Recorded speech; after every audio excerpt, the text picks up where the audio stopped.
Hi, welcome to Hoop-De-Doo and welcome to the 360 Weave tutorial. And this was a request from Kelly, so I hope it helps. I'm going to start by showing you two different ways to do it, and there are more than two ways to do it. So I think with hooping, one of the things that you want to remember is that you want to be creative and many times find a totally different way of doing something. And try not to get too stuck on the move that you see. You want to duplicate that exactly, because you may come up with something that's even better. Okay, so always keep that in mind. So I'm going to show you the two different ways. I'm going to show you a little bit about how to do them, and I'd like to talk a little bit more about how to be creative and what to look for and how to figure out different moves without thinking of them as being separate moves. Okay, you sort of have to stop thinking that, oh, now I've learned the 3-beat weave, now what can I learn? Well, you can learn how to use that 3-beat weave for a million other moves, and it can be part of different moves. It can be a launch pad into new moves and transitions. It can become a transition move itself. Okay, so start thinking in terms of it all fits together, and it's not really separate moves and tricks that you're doing. Okay, so I'm going to show you the two different ways to do it. And like I said, there are more ways than this. I will keep the red hoop in my right hand, the hand closest to the camera, and the blue hoop in my left hand. Okay, so the first way is you start off with a forward weave. And I'm going to turn to my right. And this is what it looks like. And back to the forward weave. Okay, so you start off with the forward weave. You start off with a hand change with the right hand, then the left hand, then the right hand, then the left hand.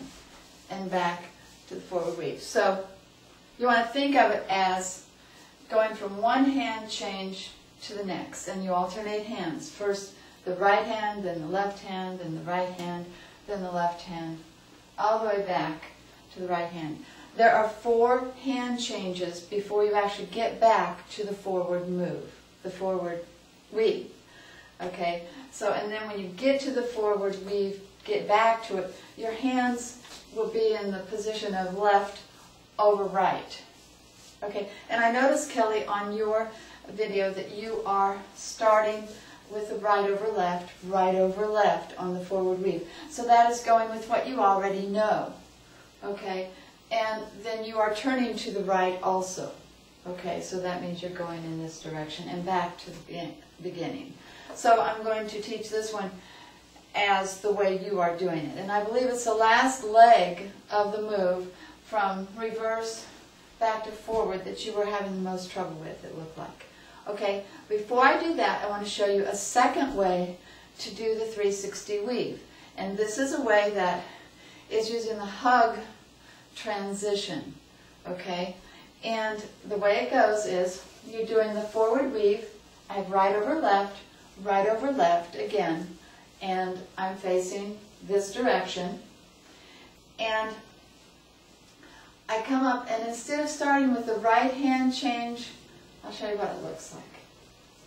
You're going to do a hug transition, and it comes down in front of you, and then back up to a reverse, and back down to the forward reverse, a forward weave.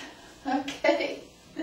So again, and if you want to see how to do the hug transition, check my Combinations 3 tutorial. Combinations Part 3, and that has the hug weave transition move in it. And if you don't fully understand it, check out the hug weave tutorial itself, because the part where you're starting with a forward weave and then your right arm's over the left, then that left hoop, the blue hoop, is going to come under, do a hand position change, okay, and then it goes on into the reverse. Okay, so you're starting with a forward, and that's all explained. That's all explained on the Combinations Part 3 tutorial or the hug weave tutorial. I think it's a better one on the Combinations Part 3. So check that out. So you're coming down with the blue hoop, the left hand, and it is going to go under, hand change, back up to reverse weave, and then from there you go back to the forward weave. Okay, so that is the 360 weave using a hug transition as you're turning and my body is facing the camera. Okay, so let's go back to the other one. Okay, I think that you have pretty much the first part of it down. So you're going, this is not the hug weave transition, this is the first one I showed you, first example. So you're going with a forward weave, and you start with the right hand, the right hoop, and it's right over left, and when it goes over the left, then it's going to make the hand change position. And then you'll find that the left arm is over the right one. And always think of the 3-beat, the 5-beat, whatever, as not a, oh, I have to do a circle here, and then spin here, and then another spin when I come back around, and then you get all tangled up. Okay? Think of it in terms of, I'm crossing right over left, now I want to get to left over right, left over right, left over right. So think in terms of your arms and your hands and where they are, and not actually, am I spinning or am I weaving? But it's actually not a complete spin, okay? It is a hand change. The hand position changes on the hoop, from your hand being on the outside of the hoop to the inside of the hoop, okay? It's going from a weave position to a spin position, but you're not going to do the spin. You're going to continue on with the weave. So it's a hand position change. Okay, so think of it in terms of that. So you're going right over left, and you do right hand change, left hand change, right hand change, and then you're in the reverse weave now, and you can take a break if you want, okay, and wait a minute, catch your breath, to do the last leg. Okay, and the last leg is the right arm goes up, does the hand position change, and you're back to the forward weave. Now I'm going to show you the last leg of that turned the opposite way, okay, so that you can see it, because it's over towards the wall and you can't really see what I'm doing.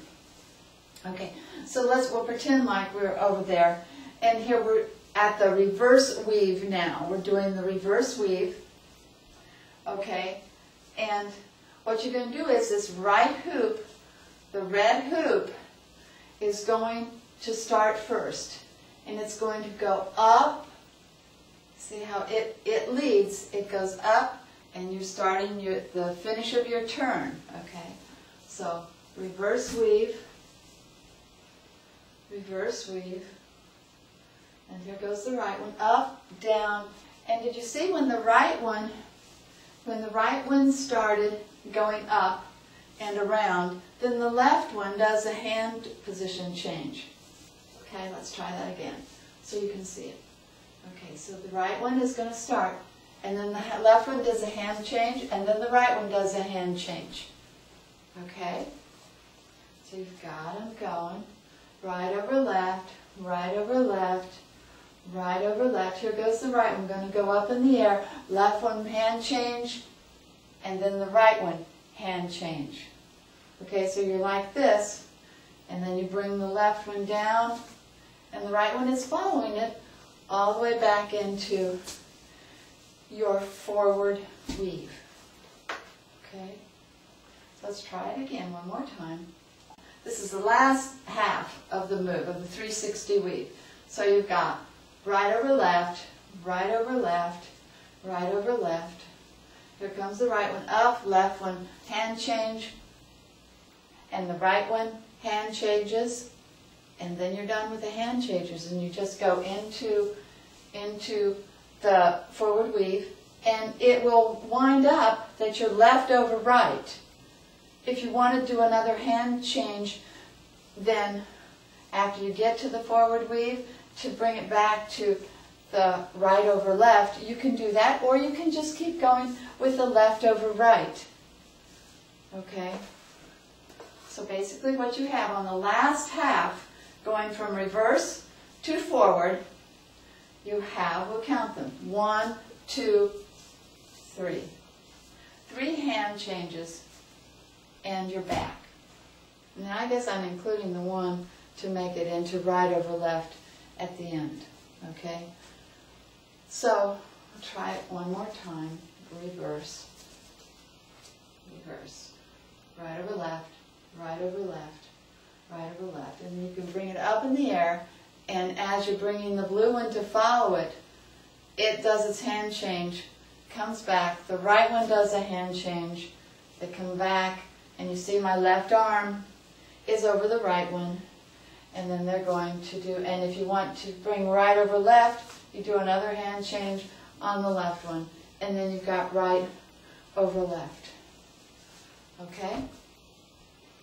So those are that's the one way, that's the finish of the 360 weave. Okay?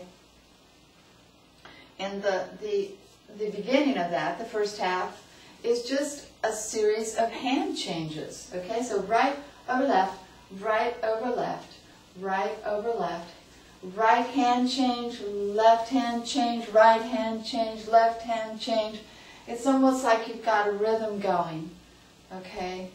And you'll find that as you do the hand change, the hoop that's doing the hand change, like the right one is going to start its hand change, then it goes under after its hand change, then it goes under the other one. If it's the right hoop doing the hand change, then it goes under the left one. And it'll just be really natural when you do the hand change.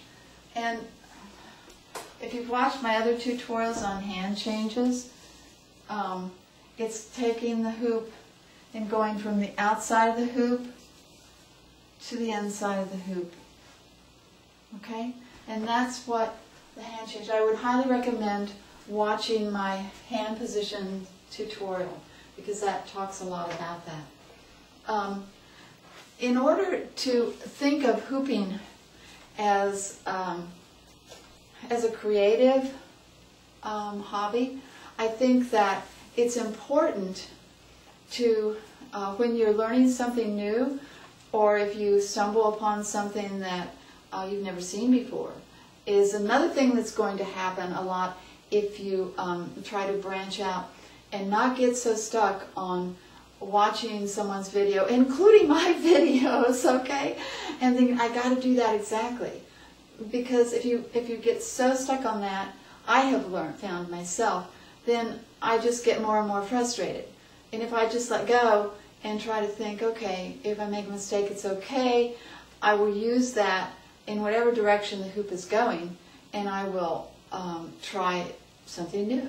And generally, you'll be surprised at how many times you will find that, oh gosh, I learned a new move and I have never seen anybody do that. They probably have, maybe, but it's impossible to watch all the videos out there now. Okay, so I wrote down a few things to look for when you are watching a video of someone doing a move.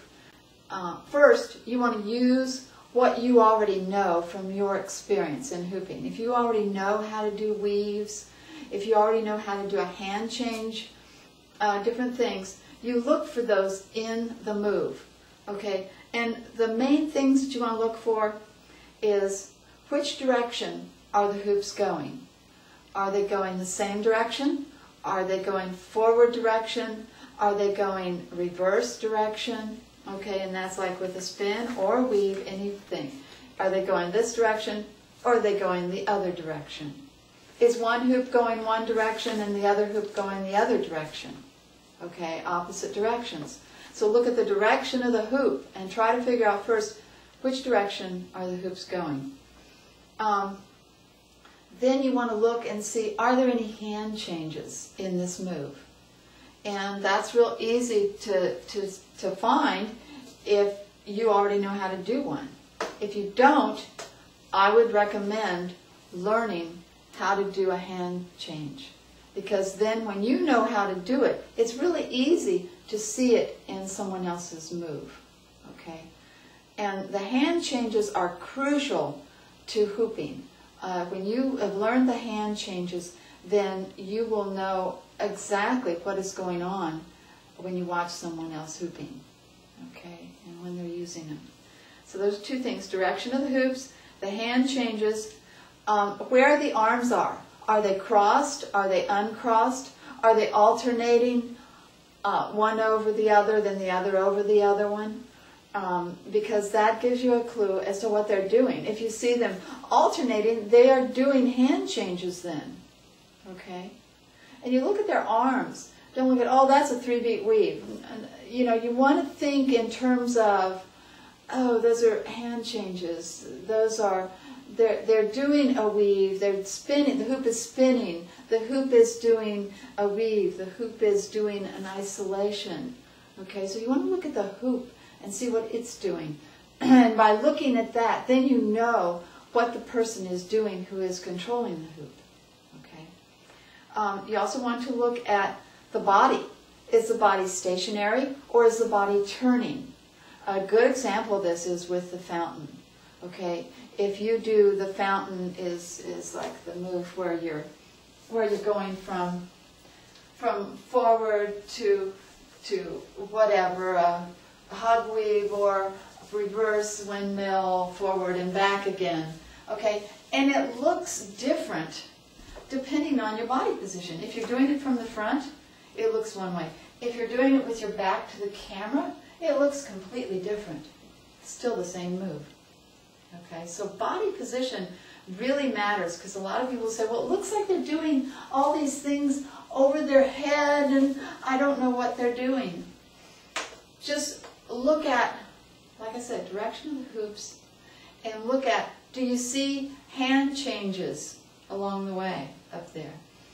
And many times when you are hooping and the hoops are, looks like they're going above your head, okay, it may be just that they have raised their arms. So look at the position of the arms also. Are the arms down or are they up? Or are they just halfway up? Okay, and that will tell you, okay, if I put my arms up, then I will have the same effect as what I see in the video. Because wherever your arms go, the hoops go also.